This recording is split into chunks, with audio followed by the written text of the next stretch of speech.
Hi sir. Hello brother. Thank you పిలవగానే వచ్చినందుకు. మీరు అంటే మీ టైం మొత్తం, మీ వాల్యుబుల్ టైం మాకు ఇచ్చినందుకు. అండ్ ఇంకొకటి ఏంటి అంటే సార్, మీరు 2018లో రైట్ టు రీకాల్ అనేది మాట్లాడడం జరిగింది.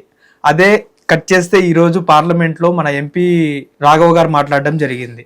దాన్ని ఎలా చూసుకుంటున్నారు సార్? అంటే మనం మాట్లాడిని పార్లమెంట్లో మాట్లాడుతుంటే ఎలా అనిపిస్తున్నాయి? Thank you brother. First of all ఎందుకంటే కనుక సరైన సమయంలో ఇటువంటి టాపిక్స్ గుర్తించి ట్రెండింగ్ లో ఎవరు మాట్లాడారు ఏంటి అని చెప్పి రీసెర్చ్ చేసి ఈ రోజు అటువంటి వ్యక్తులను తీసుకొచ్చి కూర్చోబెడుతున్నారు అని అంటే కనుక నిజంగా ఈ ఛానల్ కి నా తరపున ప్రత్యేకమైన ధన్యవాదాలు. అలానే మీకు కూడా థ్యాంక్ యూ. అయితే 2018లో రైట్ టు రీకాల్ అంటే రాజకీయ అవగాహన సదస్సులు అని చెప్పని శిక్షణ శిబిరాలు అనేది ఏర్పాటు చేయడం జరిగింది. ఆ కార్యక్రమంలో నేను ఓపెన్ స్టేజ్ మీద రాజకీయాల్లో యువతకి ముందు రావాలన్నా, యువత ముందుకు రావాలన్నా కూడా, వాళ్ళకి పెద్దపీట వేయాలన్నా కూడా, అవినీతి అనే అంశము రాజకీయాల నుంచి పారద్రోలాలి అని అన్నా కూడా రైట్ టు రీకాల్ వ్యవస్థ అనేది రావాలి అని చెప్పని నేను గంటాపదంగా చెప్పడం జరిగింది. ఆ విజువల్ కూడా మీరు చూడొచ్చు. అయితే అసలు ఏంటి రైట్ టు రీకాల్? ఈ రైట్ టు రీకాల్ అనే దాన్ని 1944లో అంటే ప్రీ ఇండిపెండెన్స్ లో ఎంఎన్ రాయ్ గారు ప్రతిపాదించారు. దాని తర్వాత 1974లో జయప్రకాష్ నారాయణ గారు దీన్ని కూడా యాక్సెప్ట్ చేశారు, ఈ ఇటువంటి వ్యవస్థ రావాలి అని చెప్పని. ఈ రైట్ టు రీకాల్ అని అంటే కనుక మన ప్రజాస్వామ్య దేశంలో మనకి స్వతంత్రం వచ్చిన తర్వాత, రాజ్యాంగాన్ని అమలుపరుచుకున్న తర్వాత, ప్రజాస్వామ్య బద్ధంగా మనం ఎలక్షన్స్ కి వెళ్ళిన తర్వాత 5 సంవత్సరాల టర్మ్ అనేది ఉంటుంది. అది ఎమ్మెల్యేకి కానీ, ఎంపీకి కానీ, అదేవిధంగా మున్సిపల్స్కి కానీ, స్థానిక సంస్థలు కానీ, వాటి అన్నిటికీ కూడా ఒక్కసారి ఓటర్ల చేత ఎన్నుకోబడిన వ్యక్తి ఎవరైతే ఉంటారో అతని యొక్క పరిమితి 5 సంవత్సరాలు. అంటే ఈ 5 సంవత్సరాలు అతను ఎటువంటి అవినీతికి పాల్పడినా, ఎటువంటి మిస్కండక్టెడ్ కి పాల్పడినా, ఎటువంటి అక్రమాలు చేసినా కూడా 5 సంవత్సరాల వరకు కూడా ప్రజలు అతన్ని ఏమీ చేయడానికి వాళ్ళకి ఎటువంటి హక్కు ఉండదు. అంటే మేము చేసిందే రాజ్యం అన్నట్టుగా ఈ నాయకులు కూడా ఉంటున్నారు కదా. ఎగ్జాక్ట్లీ. సో అటువంటి వాళ్ళకి భయం పెట్టడానికి, వాళ్ళు సక్రమంగా వాళ్ళ విధులు నిర్వర్తించడానికి వాళ్ళకి ఒక భయం అనేది పెట్టాలి. ఆ భయం అనేది ఏంటి అంటే గనక రైట్ టు రీకాల్.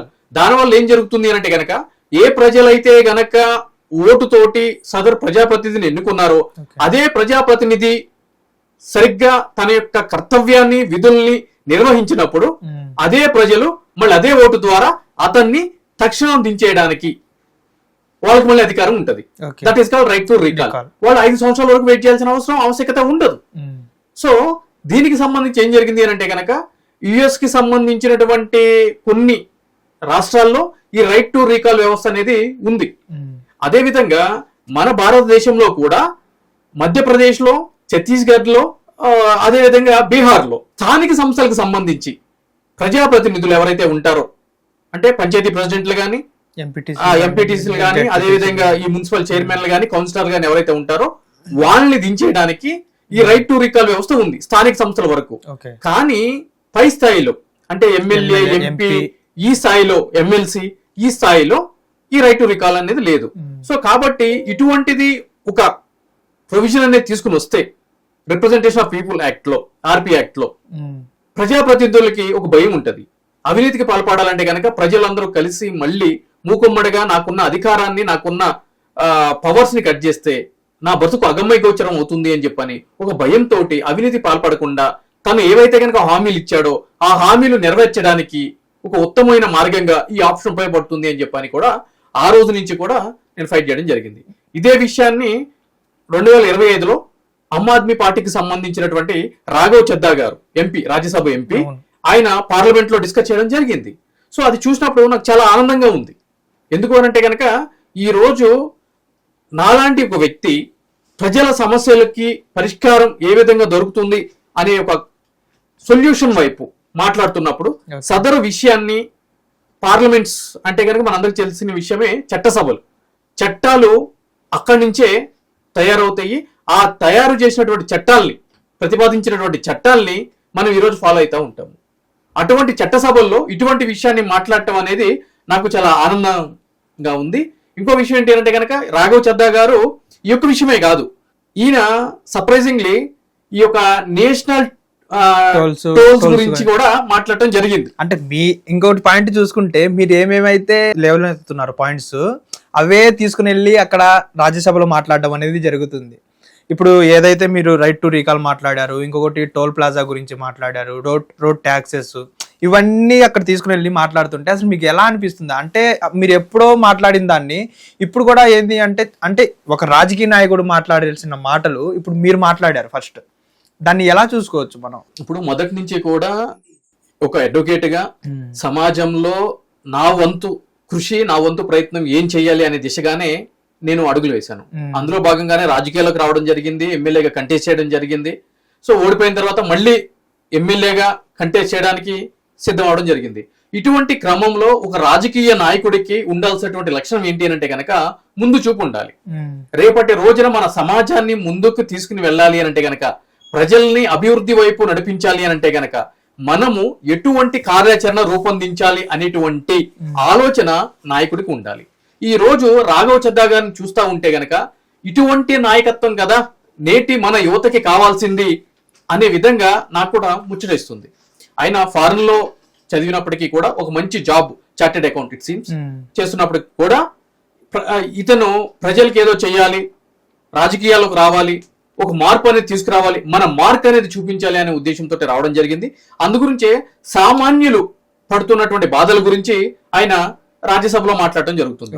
ఈ రోజు మనం గుర్తుపెట్టుకోవాల్సిన విషయం ఏంటంటే బ్రదర్, ఈ రోజు పార్లమెంట్ లో, లోక్సభలో గాని రాజ్యసభలో గాని ఎంపీలు ఒక విషయం మాట్లాడాలి అని అంటే గనక, అంటే చాలా మంది మోస్ట్ ఆఫ్ ది ఎంపీస్ ఏం చేస్తారు అని అంటే గనక, ఇది వివాదం కూడా అయ్యింది చాలా విషయాల్లో, ఏదైనా ఒక కంపెనీ యొక్క కాలుష్యం గురించో లేదు అని అంటే గనక కాంట్రాక్టుల గురించో మాట్లాడితే సదరు కంపెనీ లేదు అని అంటే గనక ఆ యొక్క బిజినెస్ చేసేటువంటి వ్యక్తులు మా గురించి మాట్లాడొద్దు అని చెప్పని మాట్లాడే వ్యక్తులకి కోట్ల రూపాయలు ఫండ్స్ రూపంలో ఇస్తా ఉంటారు.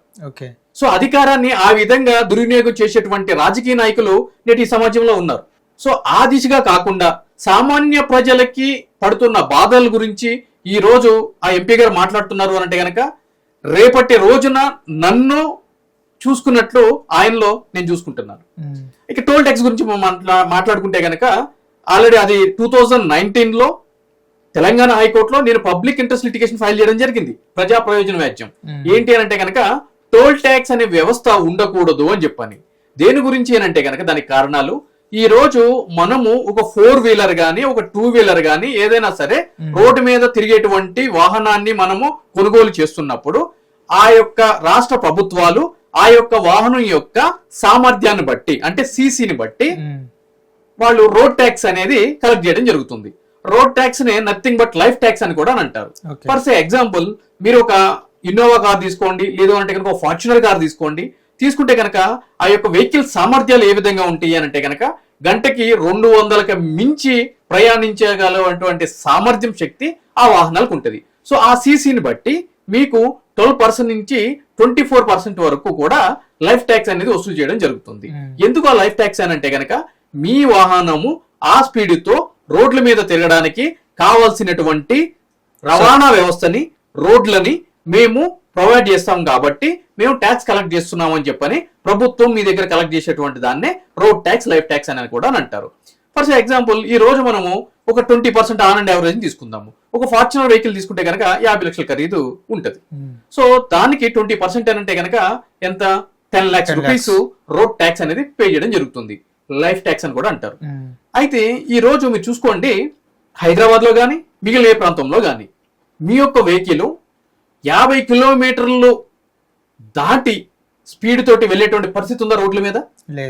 లేదు. అన్ని గతుకులు ఎటు చూసినా గానీ గుంటలే, రైట్? ట్రాఫిక్లు ఇవన్నీ ఉన్నాయి. సరే, వెళ్ళను గుడ్, అవుటర్ రింగ్ రోడ్డు ఎక్కుతాము, దాని మీద ట్రాఫిక్ ఉండదు. మనకు కావాల్సినటువంటి గమ్యానికి వేగంగా వెళ్ళొచ్చు అనంటే కనుక 120 కిలోమీటర్లు స్పీడ్ దాటితే 1035 రూపాయలు చలాను ఇమీడియట్లీ మీ ఫోన్కి SMS వస్తుంది. అవును కదా? అదేవిధంగా హైవే మీద కూడా స్పీడ్ లిమిట్ ఉంటుంది, నేషనల్ హైవేస్ మీద కూడా స్పీడ్ లిమిట్ ఉంటుంది. సో నేను ఆ పాయింట్ ఏంటంటే, ఈరోజు మీరు నా వాహన సామర్థ్యానికి సముచితమైన రోడ్లు ప్రొవైడ్ చేయలేనప్పుడు మీరు నా వాహనం యొక్క సామర్థ్యాన్ని ఆధారంగా ట్యాక్స్ ఎందుకు వసూలు చేస్తున్నారు? ఈ రోజు మీరు 800cc ఉన్న, అంటే మారుతి 800 కానీ ఆల్టో కానీ వేగనార్ లాంటి కార్లు తీసుకున్నారనుకోండి, దానికి 10% 12% ట్యాక్స్ అనేది వసూలు చేయడం జరుగుతుంది. ఎందుకంటే ఆ వాహన సామర్థ్యం చాలా తక్కువగా ఉంటది కాబట్టి.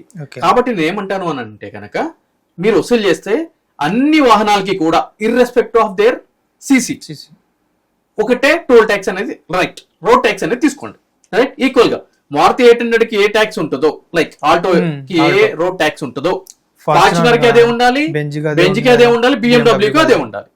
ఎందుకంటే కనుక అన్ని సేమ్ స్పీడ్ తోనే వెళ్తాయి. అంత దాటి మీరు రోడ్లు ప్రొవైడ్ చేయట్లేదు. కానీ మీరేం చేస్తున్నారు, ప్రజల్ని మోసం చేస్తూ సీసీ సామర్థ్యం చేస్తున్నారు. కానీ దానికి సముచితమైన రోడ్లు ప్రొవైడ్ చేస్తున్నారా? రోడ్లు ప్రొవైడ్ చేయట్లేదు. ఇంకొక విషయం ఏంటి అని అంటే కనుక ఈ రోజు మీరు బెంగళూరు వెళ్ళాలి అని అంటే గనక మీరు చూడండి, శంషాబాద్ ఎయిర్పోర్ట్ దాటిన తర్వాత మీకు నేషనల్ హైవే అనేది స్టార్ట్ అయిపోతుంది. అంటే టోల్ ప్లాజా అనేది వచ్చేస్తుంది. ఇటు విజయవాడ సైడ్ తీసుకుంటే గనక మీకు రామోజీ ఫిలిం సిటీ దాటిన వెంటనే నేషనల్ హైవే అనేది స్టార్ట్ అయిపోతుంది. అంటే టోల్ ప్లాజా అనేది స్టార్ట్ అయిపోతుంది. మరి స్టేట్ రోడ్స్ ఎక్కడ ఉన్నాయి బ్రదర్? అంటే ఈ రోజు తెలంగాణ రాష్ట్రంలో నేను రోడ్ ట్యాక్స్ కట్టాను అనుకోండి, ఇటు విజయవాడ వెళ్ళాలనుకోండి, కోదాడ ఎండింగ్ వరకు ఆంధ్రప్రదేశ్ బోర్డర్ వరకు కూడా తెలంగాణ రాష్ట్రం స్టేట్ రోడ్ అనేది ప్రొవైడ్ చేయాలి కదా. ఉందా స్టేట్ రోడ్డు? లేదు. నేషనల్ హైవే స్టార్ట్ అయిపోతుంది. అంటే మీరు ఏం చేస్తున్నారు, టోల్ ట్యాక్స్ అనేది తప్పనిసరిగా మీరు పే చేయాల్సిన పరిస్థితి ఉంటుంది.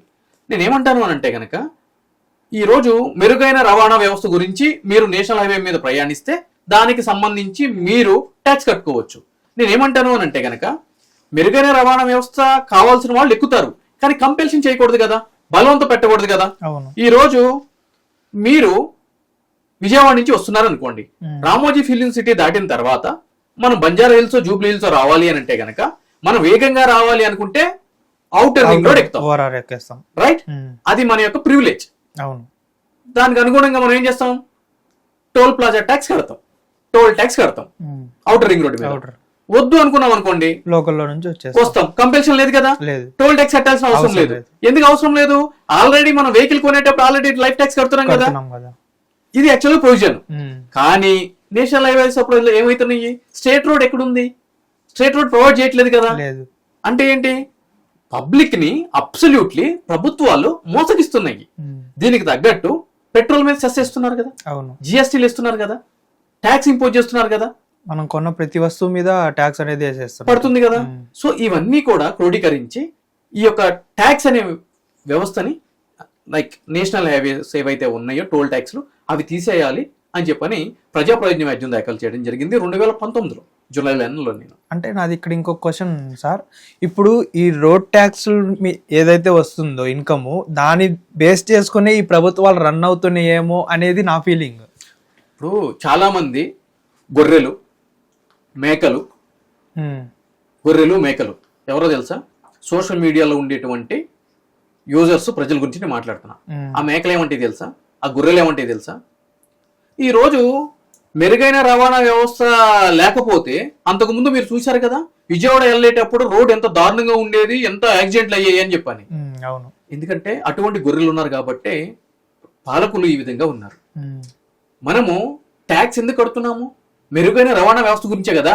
స్టేట్ రోడ్ అయినా కూడా గుంతలు ఉంటుందని అర్థం కాదు, మనకి ఎటువంటి అసౌకర్యం లేకుండా రాష్ట్ర ప్రభుత్వము కల్పించాలి అనేది నా వాదన. రైట్. మీరు అన్నట్టు ట్యాక్స్ మీద నడుస్తుంది, మీకు ఇష్టం ఉంది అనుకోండి మీరు ఎక్కుతారు కదా నేషనల్ హైవే, కంపెల్షన్ లేదు కదా బ్రదర్. ఈ రోజు మీరు అబ్రాడ్ వెళ్ళారనుకోండి, మీరు దుబాయ్ వెళ్ళినా, యుఎస్ వెళ్ళినా, యూకే వెళ్ళినా కూడా అక్కడ స్టేట్ రోడ్స్ ఉంటాయి, నేషనల్ హైవేస్ ఉంటాయి. మీరు ఫాస్ట్ గా వెళ్ళాలి అనుకుంటే కనుక without there being any interruption from any corner straight highway మీరు నేషనల్ హైవే తీసుకుంటారు. వద్దు అనుకున్నారు అనుకోండి స్టేట్ రోడ్ లో వెళ్తారు. ఇంతకు ముందు నేను చెప్పినట్టు. సో ఇక్కడ కూడా అటువంటి వ్యవస్థ ఉండాలి, ఆ విధంగానే ఉండాలి, అసలు అది రూల్ కూడా. కానీ ప్రభుత్వాలు ఆ విధంగా సౌకర్యం ప్రజలకి కల్పించట్లేదు. ప్రజలు కూడా ఆ హీరోయిన్ ఎటు వెళ్ళింది, సామాన్లను ఎవడన్నాడు, పనిముట్లు ఎక్కడ కనిపిస్తాయి, ఎవరు చూపిస్తారు, ఎవరు చూపిరు అని చెప్పని సోషల్ మీడియాకి బాగా ఎడిక్ట్ అయిపోవడం చేత ఇది అదును కదా అని చెప్పని ప్రభుత్వాలు వాళ్ళకి తోచిన విధంగా వాళ్ళ పనులు వాళ్ళు చేసుకుంటూ వెళ్ళిపోతాయి. ఎప్పుడైతే కనుక హాలిడేస్ ఉంటాయో హాలిడేస్ ముందు ఒక జీవో రిలీజ్ చేస్తారు, ఒక కొత్త సినిమా గురించి హైకోర్టు ఆర్డర్స్ ఉన్నా హైకోర్టుకి సెలవులు ఇవ్వగానే దాన్ని బయటకు తీసుకుని వస్తారు. ఎవరు అడగాలి? ఈలోపు సినిమా కావాల్సిన కలెక్షన్స్ రాబట్టుకుంటుంది, వాళ్ళకి రావాల్సిన సక్సెస్ వచ్చేస్తుంది, ఇవన్నీ చేస్తుంది. సో ఈ విధంగా పట్టపగలు కోర్టుల్ని ప్రజల్ని అడ్డగోలుగా నిర్మాతల గురించి బడా పారిశ్రామికవేత్తల గురించి, వాళ్ళ స్వప్రయోజనాల గురించి ప్రజల నెత్తి మీద ఈ ట్యాక్స్లే కాదు, ఎంటర్టైన్మెంట్ రూపంలో ఆ ట్యాక్స్ కూడా విధిస్తున్నప్పుడు ప్రజలు ఆలోచించాలి. సో ఆ విధంగా ఆలోచించేటువంటి ప్రజలు లేరు కాబట్టే ఈ రోజు నాయకులు ఈ విధంగా తయారు. అందుకనే మన దేశం ఇలా ఉంది. ఎగ్జాక్ట్లీ. ఇటువంటి క్రమంలో నాలాంటి వాళ్ళు రాజకీయాల్లో వద్దామన్నప్పుడు అసలు ఏం జరుగుతుంది ఏంటి అని చెప్పి చాలా మంది చెప్తా ఉంటారు. వీళ్ళు మారరు, వీళ్ళు బ్రతుకులు ఇంతే, నువ్వు ఎంత మొత్తుకున్నా కూడా చూసావు కదా నీకు డిపాజిట్ రాకుండా చేసేయారు, అయినా సిగ్గు రాలేదని చెప్పి అంటున్నా కూడా ఈరోజు మనం చూస్తున్నాము పార్లమెంట్లో అగైన్ రాఘవ్ చద్దా గారు లాంటి వ్యక్తులు ఈరోజు ఆ డెలివరీ నామ్ కూడా 10 minutes లో డెలివరీ ఏదైతే ఉందో అటువంటి డెలివరీ బాయ్ తోటి కలిసి వెళ్ళి వాళ్ళ యొక్క ప్రాబ్లమ్స్ ని పార్లమెంట్ లో లేవనెత్తినప్పుడు ఈ రోజు చూడాలంటే బ్రదర్ సమాజం మొత్తం నాశనం అయిపోయింది అనుకో, ఈ రోజు మీరు నేను ఇంత స్వేచ్ఛగా ఈ పాడ్కాస్ట్ చేయలేం. రైట్? ఒక 10% ఉంది. రైట్? అలాంటి వ్యక్తుల వల్ల, నాలాంటి వ్యక్తుల వల్ల, మీలాంటి వ్యక్తుల్లో 10% ఉంది. సో ఈ 10% కూడా మనకెందుకులే అని చెప్పని గివప్ అయిపోయారనుకోండి, అర్థం లేదు ఇంకా ప్రజాస్వామ్యానికి. హిట్ టీవీ యాప్, ఇందులో short news, live news, entertainment shows, movies, digital magazines తో పాటు మీ జిల్లా వార్తలను కూడా ఫ్రీగా చూడొచ్చు.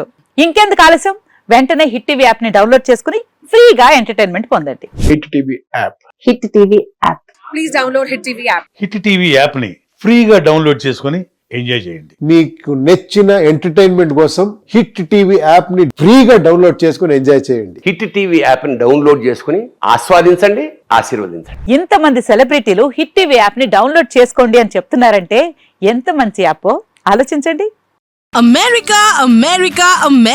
అమెరికాలో చదవాలనుకునే వాళ్ళకి విశ్వసనీయమైన పేరు మన శౌర్య కన్సల్టెన్సీ. UK లో 1 year masters. UK లో 1 year masters. 2 years work permit up to 5 years visa. Contact Saurya Consultancy. Contact 89851 89851.